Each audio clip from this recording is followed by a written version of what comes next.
पीछे किसको रखूँगा जिसकी स्पीड कैसी है ज़्यादा। इस क्वेश्चन को मैं डायरेक्ट भी करा सकता था, लेकिन मैं डायरेक्ट नहीं कराना चाह रहा, इस क्वेश्चन को फील कराना चाह रहा हूँ कि हो क्या रहा है क्वेश्चन में, कि इक्वल टू है एक्सरसाइज 4.1 का पार्ट 2, जिसमें हम देखेंगे कुछ word problems, exercise NCERT solutions. इसमें कह रहा है क्वेश्चन नंबर सेकंड का फर्स्ट, पहले सेकंड कह रहा है represent the following situation in the form of quadratic equation. जितनी भी वर्ड प्रॉब्लम आएंगी उनको ax square plus b x plus c की फॉर्म में हमें रिप्रेजेंट करना है। The area of rectangular plot is 5 to 8 metre square. The length of the plot in meter is 1 more than twice its breadth. We need to find the length and breadth of this plot.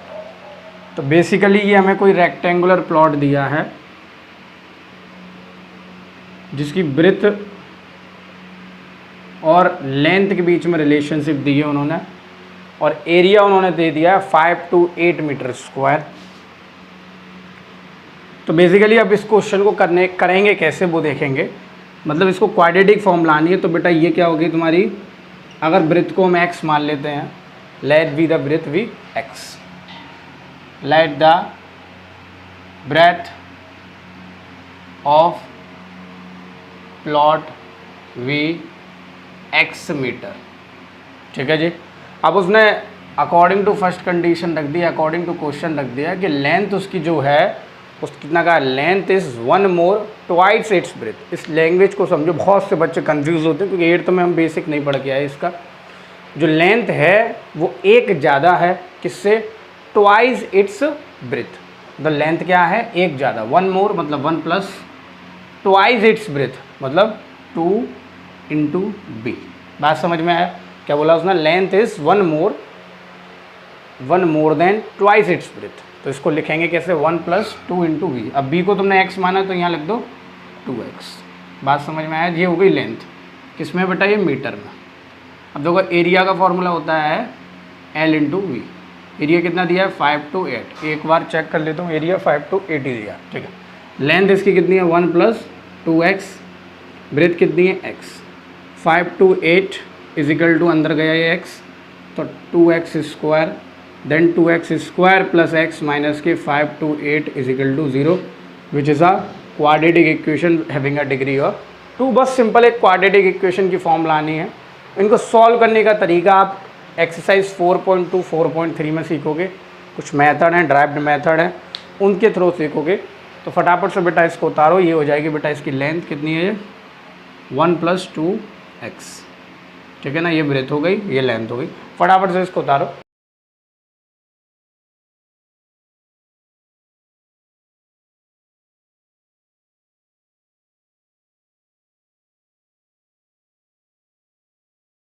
तो आइए देख लेते हैं इसका question number second. The product of 2 conjugative positive integer is 306। We need to find the integer. दो product दे दिए हैं कंजुगेटिव इंटीजर, पॉजिटिव इंटीजर। अब क्या होते हैं कंजुगेटिव पॉजिटिव इंटीजर, उसको समझो। जैसे हम पे एक सीरीज़ दी है, जैसे नंबर दिया है 1, इसका जो पॉजिटिव कंजुगेटिव नंबर होगा वो 2 भी हो सकता है, 3 भी हो सकता है। मतलब कहने का मतलब ऐसे नंबर, कंजुगेटिव का मतलब ऐसे नंबर जो लगातार आने वाले नंबर हो। 1 का कंजुगेटिव कौन हो जाएगा, 2 का कंजुगेटिव कौन हो जाएगा, 3, सिंपल। 3 का कंजुगेटिव कौन हो जाएगा, 4। अगर वो बोलता नेगेटिव इंटीजर था तो 1 का कौन हो जाता, -1, -1 का कौन हो जाता, -2। बात समझ में आया। अगर मैं कोई नंबर ले लेता हूँ अपनी तरफ से x, उसका कंजुगेटिव कौन हो जाएगा, एक कंजुगेटिव हो जाएगा नेगेटिव में x - 1 और पॉजिटिव हो जाएगा x + 1। बात समझ में आया। अब सर आपने x ही क्यों लिया, मैं x + 1 ले सकता हूँ, तो उसका कंजुगेटिव हो जाएगा x + 2 और इधर हो जाएगा x। मतलब उससे पहले वाला कौन है, x, मतलब खुद आगे x + 1, उसके बाद वाला x + 2। तो मैं x + 1, ये दोनों कैसे हो जाएंगे, पॉजिटिव इंटीजर्स, और ये दोनों बेटा ये वाला जो हो जाएगा ये कैसा हो जाएगा, नेगेटिव इंटीजर। अब उसने पूछा है कि product of 2 conjugative number, 2 conjugative positive integer, तो हम x + 1 भी ले सकते हैं, x + 1 x + 2 ले सकते हैं। लेकिन x की वैल्यू बेटा डिफरेंट आएगी, लेकिन जो आपके इंटीजर्स आएंगे वो सेम आएंगे। बात समझ में आया। कंजुगेटिव का ना मतलब ये आगे भी समझोगे, एक्सरसाइज 4.2 में कुछ क्वेश्चंस हैं इसके रिलेट करने के। देख लेते हैं बेटा सेकंड का सेकंड। अब प्रोडक्ट का है तो पहले मान लेते हैं लेट द फर्स्ट नंबर या फर्स्ट इंटीजर वी एक्स और let the second integer be x plus one. मैंने कहा ना मैं इसको x प्लस वन मान सकता हूँ, इसको x प्लस टू भी मान सकता हूँ, ऐसा कुछ नहीं। लेकिन जब आप सॉल्व करोगे तो x की वैल्यू कुछ अलग आएगी लेकिन इंटीजर्स की वैल्यू सेम आएगी जब आप इसमें वैल्यू पुट करोगे। तो कन्फ्यूज़न अभी मत रखो, आगे जब सीखोगे एक्सरसाइज 4.2 में तो कुछ भी मान सकते हैं। अभी के लिए आप x मानो पहला और दूसरा क्या मानो x प्लस वन। बात समझ में आया? क्वेश्चन कह रहा है इन दोनों का प्रोडक्ट कर दो इजिकल टू 306। प्रोडक्ट मतलब मल्टीप्लाई करके 306 है तो कितना हो गया एक्स स्क्वायर प्लस एक्स। साथ साथ नहीं उतारना, साथ साथ उतारोगे तो नुकसान अपने करोगे। प्लस, ठीक है ना, कितना हो गया ये एक्स स्क्वायर प्लस एक्स और इधर ले आओ माइनस के 30x इजिकल टू 0। ये आ गई रिक्वायर्ड इक्वेशन। इमेजिन करो, मैं अगर आपके ध्यान के लिए मैं बता देता हूँ, अगर मैं x प्लस वन लेता और x प्लस टू लेता, पहला नंबर क्या लेता है x प्लस वन और दूसरा लेता है x प्लस टू, क्योंकि पॉजिटिव इंटीजर्स हैं ले सकते हैं, कोई भी दिक्कत नहीं। इजिकल टू 306 x का मल्टीप्लाई इससे करेंगे x plus two plus one का मल्टीप्लाई x प्लस टू से करेंगे। प्रोडक्ट सिर्फ ब्रैकेट खोले मैंने और कुछ नहीं करा। X square plus 2x plus x plus two equal to 306। तो x square plus 3x plus two minus के 306 इक्वल टू 0। अब देखो यहाँ मैंने कहा था ना इक्वेशन या इंटीजर जो आएंगे वो इक्वेशन चेंज हो जाएगी। अब यहाँ इक्वेशन चेंज हो गई, यहाँ इक्वेशन आ रहा है, लेकिन एनसीईआरटी में आंसर मेरे हिसाब से ये दिया होगा। लेकिन आप जब इससे निकालोगे x की वैल्यू वो अलग आएगी, इससे भी x की वैल्यू सिंपल अलग आएगी।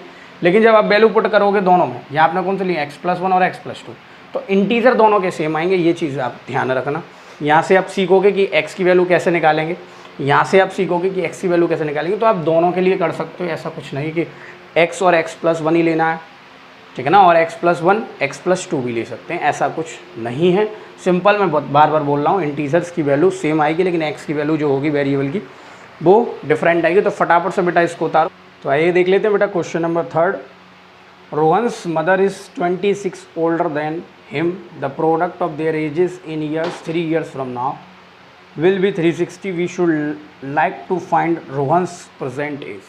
अब देख लेते हैं क्वेश्चन, बहुत इंटरेस्टिंग। और सबसे गलती आप इसमें क्या करोगे वो भी मैं बता देता हूँ, क्योंकि गलती बताना आपकी जायज़ है। एज अ टीचर गलती बताना जायज़ है। गलती आप इसमें 100% करोगे अगर आपने ये क्वेश्चंस नहीं देखे हैं तो। देखो ध्यान से, पहले तो हम क्या करेंगे, बेटे की एज को मान लेंगे, let the present age of Rohan be x year, क्योंकि ये छोटा है उस लगभग उसको x मान लेंगे।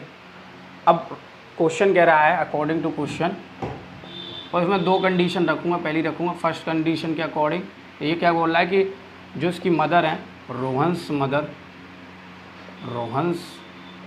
मदर एज, या बेसिकली प्रेजेंट एज जो भी है रोहन्स मदर की, वो कितनी है 26 ईयर ओल्डर देने में, मतलब 26 साल बड़ी है इनसे, किनसे, रोहन की एज से। तो 26 प्लस x हुआ और ईयर्स लिख देना। बात समझ में आया? ओल्डर लिखा है तो ओल्डर माने बड़ा है, यंगर लिखा है तो यंगर माने छोटा है, ठीक है ना। यानी कि रोहन 26 साल इनसे छोटा है, या रोहन की मम्मी या रोहन की मदर जो हैं वो ओल्डर हैं 26 ईयर, ठीक है ना, किससे, रोहन से। ये पहली कंडीशन होगी। अब सेकंड कंडीशन के अकॉर्डिंग क्या मांगेगा बेटा, बहुत अच्छी चीज़ मांग रहा है। ये कह रहा है the product of their edges 3 years from now will be 360। अब 3 years फ्रॉम नाउ का है मतलब 3 साल बाद।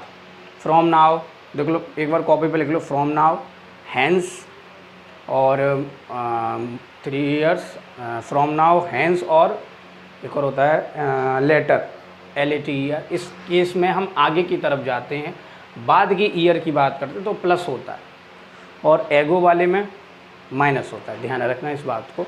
अब उसने क्या बोला है 3 years from now the product of their edges. अब देखो तुम्हारे दिमाग में आएगा प्रोडक्ट का मतलब इनका मल्टीप्लाई कर लो। गलती सबसे ज़्यादा कहाँ होती है, इनका मल्टीप्लाई कर लो, मल्टीप्लाई कर लो। और 3 years फ्रॉम नाउ का हो तो +3 कर दो, किसके इक्वल कर दो, जो आंसर दिया 360। ये आप कराए वहाँ। दोनों ईयर का माँ बेटे का मल्टीप्लाई कर दिया ईयर्स का, और दोनों में क्या कर दिया 3 ईयर्स प्लस कर दिया, क्योंकि उसने बोला है 3 ईयर्स फ्रॉम नाउ। और किसके को लग दिया 306 आ गए करने, करके आ गए और आंसर शीट चेक कर रहे हैं, हमारा आंसर से गलत है। अब ये गलती कहाँ से हुई, गलती समझने में हुई कि आपने 3 ईयर दोनों की ईयर के बाद ऐड किया। ऐसा नहीं है कि 3 साल बाद, ठीक है ना, 3 साल बाद दोनों की ईयर बढ़ेगी, बेटा भी 3 साल बढ़ेगा और माँ भी 3 साल बढ़ेगी। तो अगर हम इसको ऐसे ना करके ऐसे लिखते तो इसको ऐसे कि रोहंस की 3 साल बाद एज क्या होती x+3, क्या हो जाती x+3, और रोहंस की मदर की एज कितनी साल होती 26x + x+3। बात समझ में आया? ये अकॉर्डिंग टू क्वेश्चन है, ये क्वेश्चन के अकॉर्डिंग आप काम कर रहे हो कि जब किसके अकॉर्डिंग काम कर रहे हो, जब उसने बोला कि 3 ईयर्स फ्रॉम नाउ तो 3 साल दोनों बढ़ेंगे। ऐसा थोड़ी नहीं मदर बढ़ेंगी या रोहन बढ़ेगा, तीनों साल बढ़ेंगे, दोनों बढ़ेंगे। तो x+3 करो, 3 साल इसमें ऐड करो, और 26 + x+3 इसमें ऐड करो। ऐसा नहीं एक में होगा, और दोनों का प्रोडक्ट कर दो। प्रोडक्ट मेरे हिसाब से किसके इक्वल बोला है उसने 360 के इक्वल बोला है, तो मैं = 360 लिख दे रहा हूँ। बात समझ में आया? डिग्री नहीं, ठीक है ना, कोई दिक्कत नहीं। अब प्रोडक्ट कर दो, बहुत अच्छी तरीके से आपको समझ में आ गया। तो ये हो जाएगा 29 हो जाएगा, डायरेक्ट मैं लिख दूँ 29 + x, कोई दिक्कत नहीं किसी को। पहले वो स्टेप आप लिख देना। तो x का मल्टीप्लाई इसके साथ 29 + x + 3 का मल्टीप्लाई 29 + x = 360। सॉल्व करो ये 29x + x² + 29 3 गलती आपको बता दी मैंने, गलती कहाँ होगी 87, क्योंकि गलती अगर आपको पता चल जाती है कि गलती हम कहाँ करेंगे तो फिर गलती नहीं होती आपसे, और सिली मिस्टेक की तो बात ही नहीं होगी इसमें फिर, ठीक है ना।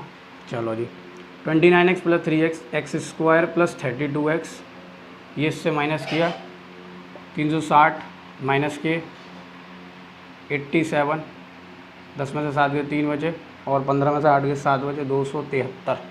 तो माइनस के 273 which is equal to 0, that is quadratic equation. Solve करने का तरीका आगे एक्सरसाइज 8.4.2 में देखोगे। तो फटाफट से इसको तैयार हो, गलती नहीं करनी है, फटाफट। ये देख लेते बेटा क्वेश्चन नंबर 4। अब इस क्वेश्चन नंबर 4 को हल्के में नहीं लेना, 3rd 4 को हल्के में मत लेना, हल्के में लिया तो नुकसान आपका। A train travel a distance of 480 kilometre at a uniform speed. If the speed had been 8 km/h less, then it would taken 3 hours more to cover the same distance. We need to find the speed of the train. तो बेटा इस question को हल्के में नहीं लेना, let the speed, उसने कहा स्पीड निकालनी, तो स्पीड ऑफ ट्रेन को मैं x मान लेता हूँ। अब देखो क्वेश्चन मैं कुछ अपने अकॉर्डिंग सॉल्व करना चाहूँगा, क्योंकि मेरे अकॉर्डिंग अगर तुम सॉल्व करने जाओगे तो आपको कठिनाई इस क्वेश्चनों में कभी नहीं होगी। और ऐसे क्वेश्चन चाहे सैम्पल पेपर प्रैक्टिस हो, चाहे प्री बोर्ड प्रैक्टिस हो, चाहे कोई भी प्रैक्टिस हो, पेपर जरूर बनता है, ऐसा क्वेश्चन जरूर बनता है पेपर में। जैसे मैं आगरा से दिल्ली गया, मुझे पता नहीं डिस्टेंस क्या, अकॉर्डिंग टू क्वेश्चन कर रहा हूँ, इनके बीच के डिस्टेंस 480 किलोमीटर, पता नहीं मुझे क्या डिस्टेंस है। अब आगरा से दिल्ली गया तो मेरी जो स्पीड थी वो x km/h थी, बिल्कुल बढ़िया तरीके से मैं गया, लेकिन उसका जो टाइम लगा वो t1 लगा। इतनी बात समझ में आ रही होगी। अब मैं दिल्ली से जैसे ही आगरा आया तो जाम मिल गया मुझे, स्पीड मैंने अपनी गाड़ी की कैसी कर ली, धीरे कर ली, तो मेरी स्पीड जो है क्वेश्चन के अकॉर्डिंग 8 km/h गिर गई, तो x - 8 km/h क्या हो गई, कम हो गई। अब मैं यहाँ गलती बताऊँगा, 8 - x लिखते हो, 8 - x नहीं, x - 8 ही लिखेंगे, x बड़ा होगा, ध्यान रखना। तो x - 8 km/h ये लिखेंगे, बात समझ में आया। और यहाँ बेटा उसने कहा है कि जब स्पीड उसकी कम हो गई तो टाइम 3 घंटा ज़्यादा लग रहा। तो मैं बोलना चाहूँ T2 कैसा है, यहाँ T2 कैसा है, T2 ज़्यादा लगेगा T1 के कंपेयर में, बात समझ में आया। अगर मैं बोलना चाहूँ अगर यहाँ T1 टाइम लग रहा है तो यहाँ कितना लगेगा, T1 + 3। ऐसा क्यों करा आपने, ऐसा क्यों करा, क्योंकि अगर पहुँचने में वहाँ 6 घंटा लग रहा है तो यहाँ 9 घंटा लग रहा है, 3 घंटा प्लस लग रहा है। इतनी बात समझ में आ गई, कोई दिक्कत नहीं। और इसकी वैल्यू मैं T2 मान लेता हूँ, ये टाइम T2 है। इतनी बात समझ में आ गई। तो क्वेश्चन के अकॉर्डिंग काम क्या करना है, अकॉर्डिंग टू क्वेश्चन, बहुत आसान है। ऐसे क्वेश्चनों में आपको ये देखना है कि डिफरेंस किसका दिया है। तो आप देख पा रहे होगे यहाँ डिफरेंस किसी का नहीं दिया। एक तो x km/h, x - 8 km/h, एक तो स्पीड का डिफरेंस दिया, यहाँ x km/h है, यहाँ x - 8 km/h है। और डिफरेंस हमें दिया टाइम का, यहाँ T1 टाइम लग रहा है और यहाँ 3 घंटा ज़्यादा लग रहा है, तो T1 + 3 लग रहा है। बात समझ में आया, T1 प्लस 3 लग रहा है, वो T2 की वैल्यू है जो टाइम लग रहा है। अब देखो x की वैल्यू आपको निकालनी है, तो आप स्पीड का यूज़ नहीं करेंगे, आप किसका यूज़ करेंगे, टाइम का यूज़ करेंगे। बात समझ में आया, किसका यूज़ करेंगे, टाइम का। टाइम आपको कितना लग रहा है, डिफरेंस में बताओ, डिफरेंस में। यहाँ अगर मान के चलते हैं 6 घंटा लग रहा है और यहाँ 9 घंटा लग रहा है, तो 9 माइनस 6 कितना लग रहा है, 3 घंटा। वो क्वेश्चन में ही बोलेगा आपको, जितना टाइम का डिफरेंस बोलेगा, 3 घंटा ज़्यादा लग रहा है कि 3 घंटा कम लग रहा है, उसको इक्वल टू में लिख लेंगे आप टाइम को। किसको लगेंगे, टाइम को। बात समझ में आ रही होगी। अभी मैंने ये टाइम लिखा तो यहाँ भी टाइम होगा कि मैं आगरा से दिल्ली गया तो मेरा टाइम कितना लग रहा था, T1 लग रहा था। कितना लग रहा था, T1। और दिल्ली से मैं आ रहा था तो मेरा टाइम कितना लग रहा है, यह मैं बोल दूँ, T1 टाइम किसका है, आगरा टू दिल्ली, और T2 टाइम किसका है, दिल्ली टू आगरा। ये टाइम है बेटा। बात समझ में आया, कोई दिक्कत नहीं। अब मुझे ये बता दो बस, हमने ये पढ़ के आए कि स्पीड और टाइम में 36 का आंकड़ा होता है कि स्पीड अगर बढ़ेगी तो टाइम घटेगा। हम पढ़ के आए ना, बोलो जरा। Speed is equal to distance upon time. 9th class में डिस्प्लेसमेंट वगैरह पढ़ के आए होगे। तो अगर टाइम बढ़ेगा तो स्पीड अपने आप घटेगी, और स्पीड अगर बढ़ेगी तो टाइम अपने आप घटेगा। ये पढ़ के आए हो, यही काम देगा इस क्वेश्चन में, और कोई क्वेश्चन में काम नहीं देने वाला। और कोई फंडामेंटल मत लगा, सिर्फ यही लगा बेसिक फंडामेंटल कि अगर जिसकी स्पीड ज़्यादा उसका टाइम कम है, जिसका टाइम ज़्यादा उसकी स्पीड कम है। इतनी बात समझ में आया।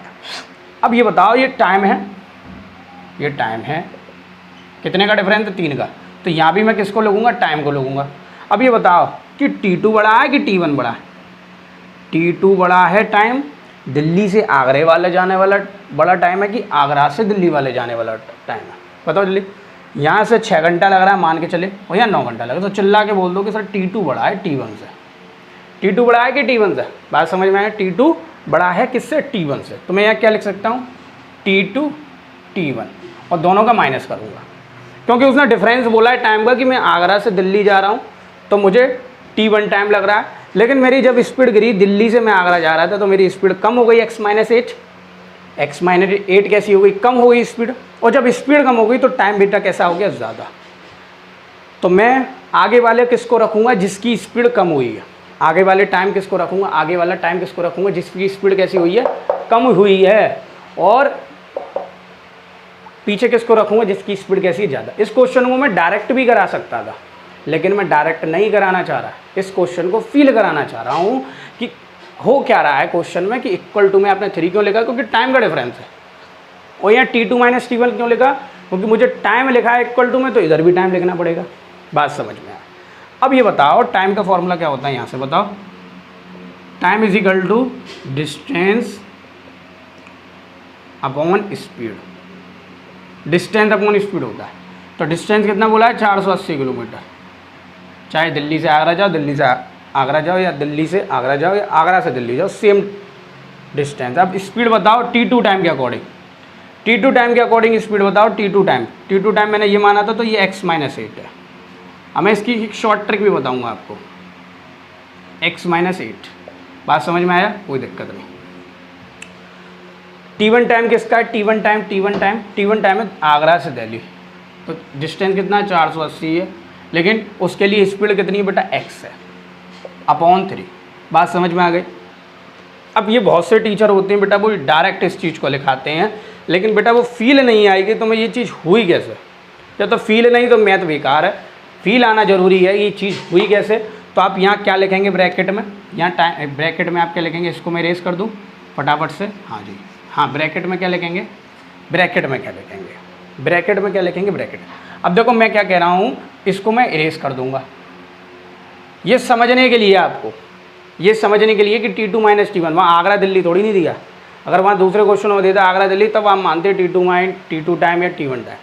तो इस वजह से आप यहाँ पर T2 माइनस T1 मत लिखना, सिर्फ समझने के लिए अपनी रफ कॉपी पे या कहीं भी लिख लेना, समझ लेना। क्योंकि अगर आप लिखोगे तो आपको इंट्रोड्यूस भी करना पड़ेगा, T2 क्या है, T1 क्या है, फलाना क्या है, ढिमका क्या। तो इस वजह से आपको कुछ नहीं लिखना, सिंपल आपको समझना है कि जब भैया टाइम बढ़ेगा तो स्पीड घटेगी, और स्पीड बढ़ेगी तो टाइम घटेगा। जब उसने बोला है कि 3 घंटा ज़्यादा लग रहा है, क्वेश्चन बहुत अच्छा है, 3 घंटा कैसे लग रहा है, ज़्यादा। तो 3 घंटा ज़्यादा लग रहा है तो टाइम का डिफरेंस आ रहा है, 3 घंटा ज़्यादा लग रहा है, तो मैं आगे किसको रखूँगा, T2 को। किसको रखूँगा, T2 को, यानी कि जिसका टाइम ज़्यादा है। अब जिसका टाइम ज़्यादा उसकी स्पीड कैसी कम, क्वेश्चन के अकॉर्डिंग समझना, जिसका टाइम ज़्यादा उसकी स्पीड कैसी कम। तो मैं आगे वाला किसको रखूँगा, हमेशा आगे किसको रखूँगा, जिसकी स्पीड बेटा कैसी होगी, कम होगी। अगर तुमने स्पीड को x माना है तो उसकी स्पीड कितनी होगी, x - 8। और पीछे किसको रखूँगा, जिसकी स्पीड कैसी होगी बेटा, स्पीड कैसी होगी, ज़्यादा। ऐसा क्यों कह रहे हो, क्योंकि स्पीड और टाइम में मैंने बताया 36 का आंकड़ा है। 36 मतलब इनवर्सली प्रोपोर्शनल है कि टाइम बढ़ेगा स्पीड घटेगी, स्पीड बढ़ेगी तो टाइम घटेगा। मैं क्या करूँगा इस क्वेश्चन में, T2 - T3 समझ गए आप कैसे करना है काम। T2 - T3 का काम समझ गए होगे कि कैसे आपको वो काम करना है, ठीक है ना। इतनी चीज़ समझ गए, वो आपको लिखना नहीं है, बस आप ऐसे लिख देना यहाँ स्पीड, या आप लिखना time is equal to distance upon speed. Okay, ये चीज़ लिख देना, ये कुछ बस फिगर बनाना बस समझने के लिए। अब क्या करो, ऐसे क्वेश्चन के लिए थर्ड चैप्टर की तरह मत करना इसको, ये ए मान लिया, बी मान लिया, जो डिनोमिनेटर में उनका मल्टीप्लाई कर दो पूरे में, जिसको मैं दोबारा लिख दे रहा हूँ, जो डिनोमिनेटर में है उनका मैं मल्टीप्लाई कर दे रहा हूँ।